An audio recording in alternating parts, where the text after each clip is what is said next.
Boa tarde.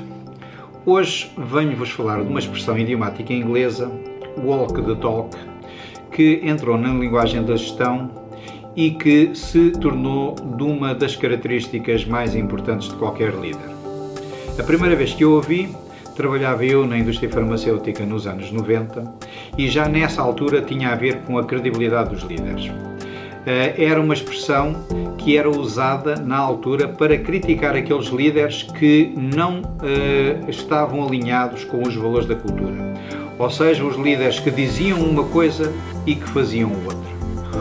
Ao longo dos anos, esta expressão foi se tornando cada vez mais presente e cada vez mais importante.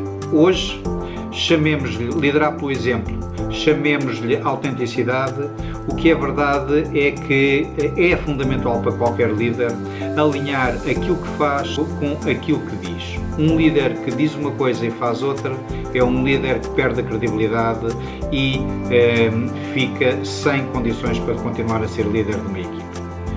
Ao longo dos anos apercebi-me que esta frase é absolutamente extraordinária. Tem duas palavras que têm, neste contexto, uma riqueza enorme. A palavra talk significa, neste contexto, a teoria, significa o planear, significa o anunciar, o falar, é, no fundo, a teoria.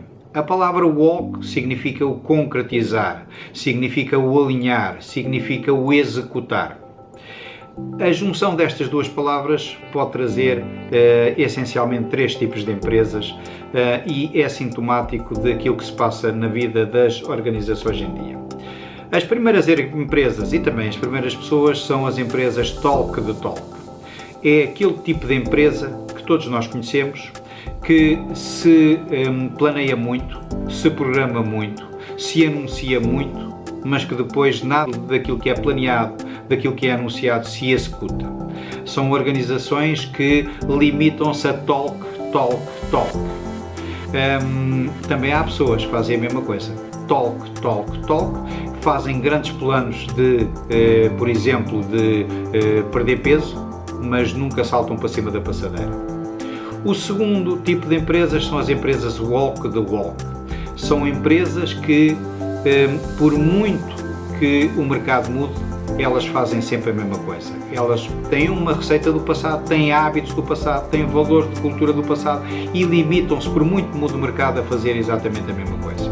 E como nós sabemos, quando as circunstâncias mudam e nós executamos as mesmas estratégias e as mesmas táticas, isso mais tarde ou mais tempo irá dar mau resultado. A terceiro tipo de empresa são as empresas que fazem o talk the walk.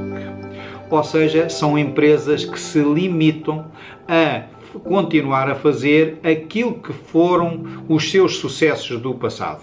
São organizações que normalmente tiveram muito sucesso no passado, ou porque tinham um grande produto, ou porque tiveram uma estratégia muito acertada e que ganharam competências muito fortes nessa área. Essas empresas têm normalmente muita dificuldade em mudar e algumas destas empresas limitam-se a anunciar e a planear tudo apenas com base nos seus sucessos do passado, das suas competências do passado. Muitas vezes o mercado mudou, os produtos mudaram, os clientes são outros e eles continuam a fazer de conta como se isso nada tivesse acontecido e continuam a planear de acordo com os seus sucessos do passado. São as empresas talk the walk. Um exemplo concreto, muito conhecido, é o exemplo de uma empresa de fotografia de revelação que, apesar do mercado se ter tornado digital, continua a anos a fio a investir no mercado da fotografia de revelação. Como se sabe, acabou mal. Fico por aqui, voltarei dentro dos dias. Muito obrigado.